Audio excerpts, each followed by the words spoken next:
Une série de décrets militaires peut-elle modifier l'équilibre d'un système politique, ou ne s'agit-il que d'une étape normale dans la vie d'une armée? Depuis le 3 août 2026, cette question alimente de nombreux commentaires au Cameroun comme à l'étranger.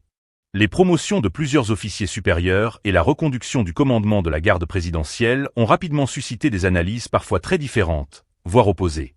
Pour certains observateurs, ces décisions traduiraient une volonté de renforcer la continuité des institutions dans un contexte particulier. Pour d'autres, elles ne seraient qu'un mouvement administratif classique, prévu par le fonctionnement normal des forces de défense. Alors, que disent réellement les textes officiels? Que peut-on affirmer avec certitude? Et surtout, où commencent les faits et où commencent les interprétations? C'est précisément ce que nous allons décrypter aujourd'hui sur Camenews. Et vous allez voir que derrière des nominations qui peuvent sembler purement militaires, plusieurs questions institutionnelles continuent d'alimenter le débat. Partie 1. Contexte et faits vérifiables. Le 3 août 2026 marque une date importante dans l'actualité institutionnelle camerounaise. Plusieurs décrets présidentiels relatifs aux forces de défense ont été publiés, officialisant notamment la promotion de 5 colonels au grade de général de brigade. Parmi ces décisions figure également la reconduction du général de brigade Jean-Charles Raymond Beko Abondo à la tête de la garde présidentielle. Jusqu'ici, il s'agit de faits administratifs rendus publics. Les décrets constituent des actes officiels de l'État et s'inscrivent dans le cadre des prérogatives constitutionnelles du chef de l'État en matière de nomination des responsables militaires. Mais ce n'est pas tout. Ces décisions interviennent dans un contexte qui, lui aussi, nourrit de nombreuses interrogations. Depuis plusieurs semaines, les commentaires se multiplient autour de l'absence prolongée du président Paul Biya du territoire national. Les autorités continuent d'assurer la continuité de l'État, tandis que plusieurs médias, analystes et observateurs débattent des implications politiques de cette situation. En revanche, les interprétations divergent largement, et il convient de distinguer ce qui relève des faits de ce qui relève des hypothèses. C'est précisément cette distinction qui devient essentielle. L'histoire politique du Cameroun montre que les nominations au sein des forces de défense attirent régulièrement l'attention des spécialistes. Dans de nombreux pays, les promotions militaires peuvent être analysées sous différents angles. Renouvellement des cadres, évolution des carrières, adaptation aux besoins opérationnels ou encore recherche d'un meilleur équilibre dans la chaîne de commandement. Le Cameroun ne fait pas exception à cette règle. Les 5 nouveaux généraux de brigade proviennent de composantes différentes des forces de défense. Certains sont issus de l'armée de terre, d'autres de la gendarmerie nationale, tandis que le commandement de la garde présidentielle demeure confié à un officier déjà en fonction. Plusieurs observateurs estiment que cette diversité pourrait traduire une volonté de maintenir un équilibre entre les différentes structures militaires. D'autres considèrent qu'il serait prématuré d'en tirer une conclusion politique. Et pourtant, un détail retient particulièrement l'attention. La reconduction du commandant de la garde présidentielle intervient en même temps que son accession au grade de général de brigade.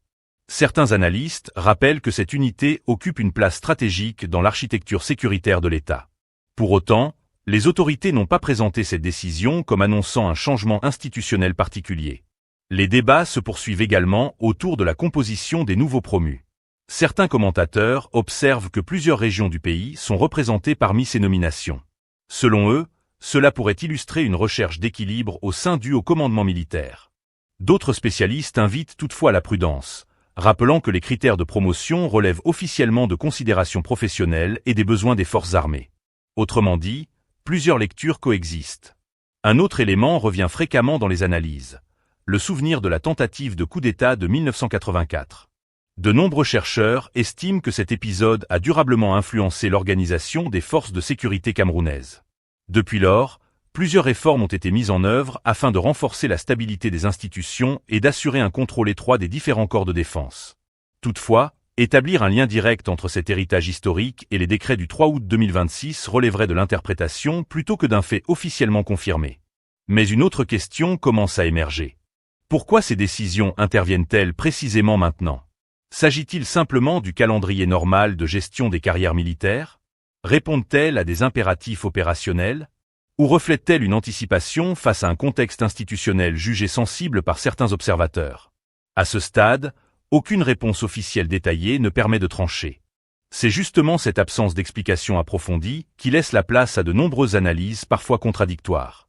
Entre communication institutionnelle, lecture stratégique et spéculation, la frontière devient parfois difficile à distinguer. Et dans la prochaine partie, nous verrons pourquoi ces décrets donnent lieu à des interprétations aussi différentes, aussi bien au Cameroun qu'à l'international, tout en examinant les arguments avancés par les différentes analyses, sans conclure au-delà de ce que permettent les faits établis. Partie 2. Les tensions et les différentes lectures. À partir des faits officiellement connus, les interprétations commencent à diverger. C'est souvent le cas lorsque des décisions importantes interviennent dans un contexte politique sensible et que la communication officielle reste limitée. Les mêmes décrets peuvent donner lieu à des lectures très différentes selon les observateurs. Une première lecture consiste à considérer ces nominations comme un processus normal de gestion des carrières militaires. Selon cette analyse, les promotions répondraient avant tout aux besoins de renouvellement dus au commandement, à l'expérience des officiers concernés et aux exigences opérationnelles des forces de défense. Dans cette perspective, il ne serait pas nécessaire d'y voir un message politique particulier. Mais ce n'est pas la seule analyse. D'autres spécialistes estiment que le calendrier de ces décisions mérite d'être observé avec attention. Ils soulignent que, dans de nombreux États, les réorganisations des appareils de sécurité peuvent aussi avoir une dimension institutionnelle, notamment lorsque le contexte politique est marqué par des interrogations sur la continuité de l'État. Cela ne signifie pas qu'une transition soit décidée. Cela signifie simplement que certains analystes jugent légitime d'étudier cette hypothèse. Parmi les éléments qui alimentent le débat figure la diversité des profils promus. Certains y voient une volonté de maintenir un équilibre entre les différentes composantes des forces armées et entre plusieurs régions du pays. D'autres rappellent qu'il est difficile de connaître les critères exacts ayant guidé ces choix, les autorités n'ayant pas communiqué publiquement sur leurs motivations détaillées. Et pourtant, une autre question revient régulièrement. Pourquoi maintenir le commandant de la garde présidentielle à son poste après sa promotion? Pour certains commentateurs, cette décision pourrait illustrer une recherche de continuité au sein d'une unité considérée comme stratégique. D'autres invitent cependant à ne pas tirer de conclusions hâtives, rappelant que chaque nomination relève d'une décision souveraine des autorités compétentes. À ce stade, une certitude s'impose. Le débat existe, mais il n'existe pas de confirmation officielle permettant de privilégier une seule interprétation. Les hypothèses demeurent des hypothèses. Avant d'aller plus loin, une question mérite donc d'être posée. Que peuvent réellement révéler ces nominations sur le fonctionnement des institutions sans dépasser le cadre des faits établis? Partie 3. Décryptage et mise en perspective. Pour comprendre l'importance de ces décisions, il faut prendre du recul. Dans la plupart des États, les institutions sont conçues pour assurer la continuité de l'action publique, quelles que soient les circonstances. Les armées, les administrations et les services de sécurité poursuivent leur mission, indépendamment des débats politiques.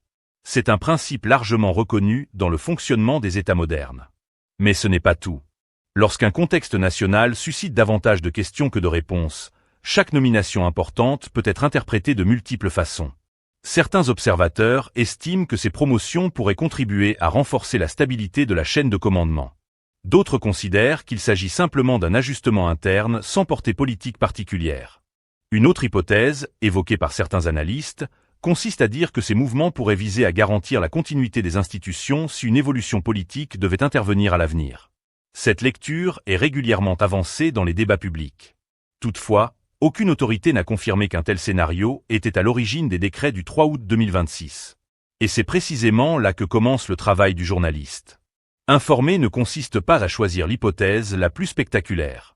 Informer consiste à distinguer ce qui est établi de ce qui relève de l'analyse. Dans ce dossier, les faits sont connus, des promotions ont eu lieu et un commandement a été confirmé.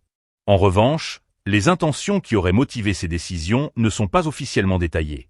Cette nuance est essentielle. Elle rappelle que l'absence d'informations complètes laisse naturellement place aux interprétations.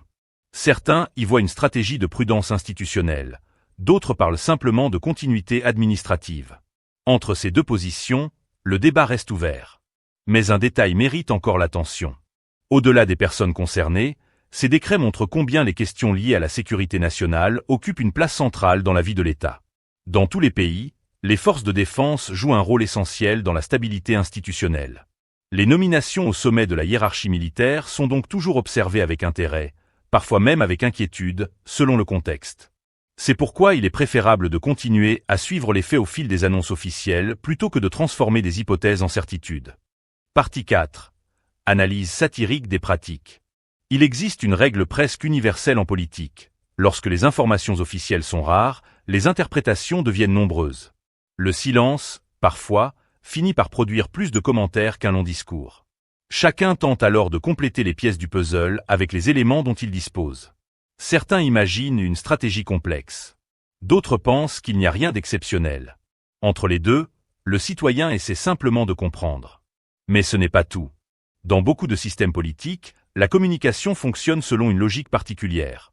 On publie une décision, mais on explique très peu le raisonnement qui l'accompagne. Ce vide est ensuite rempli par les analyses, les réseaux sociaux, les éditorialistes et parfois les rumeurs. C'est un peu comme assister à une partie d'échecs où seules quelques pièces seraient visibles. Les spectateurs observent un déplacement et cherchent immédiatement à deviner toute la stratégie. Certains voient une attaque, d'autres une simple défense. Et chacun construit son scénario. Cette situation rappelle une réalité bien connue. Lorsqu'une institution communique peu, ce sont souvent les spéculations qui occupent l'espace public. Plus les réponses tardent, plus les questions se multiplient. Pour autant, la prudence reste indispensable. Le rôle du journaliste n'est pas d'amplifier les rumeurs, mais d'expliquer pourquoi elles apparaissent et de rappeler que toutes ne reposent pas sur des éléments vérifiés. C'est parfois moins spectaculaire, mais c'est ce qui permet au public de se forger sa propre opinion. Au fond, ces décrets nous parlent peut-être autant de la manière dont fonctionne la communication publique que des nominations elles-mêmes. Ils rappellent qu'une information incomplète ouvre naturellement la porte à des lectures concurrentes.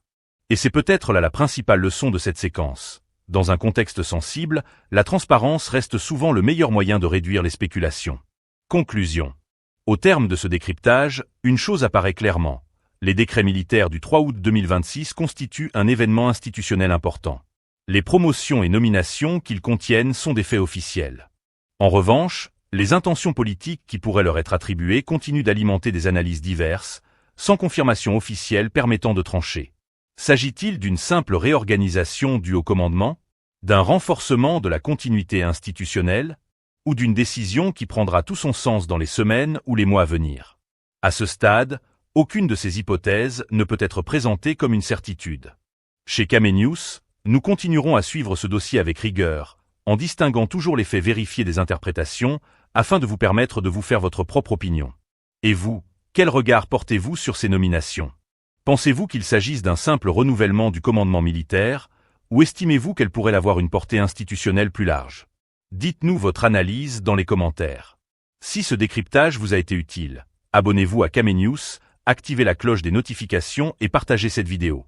Merci de votre confiance, et à très bientôt pour un nouveau décryptage de l'actualité politique camerounaise.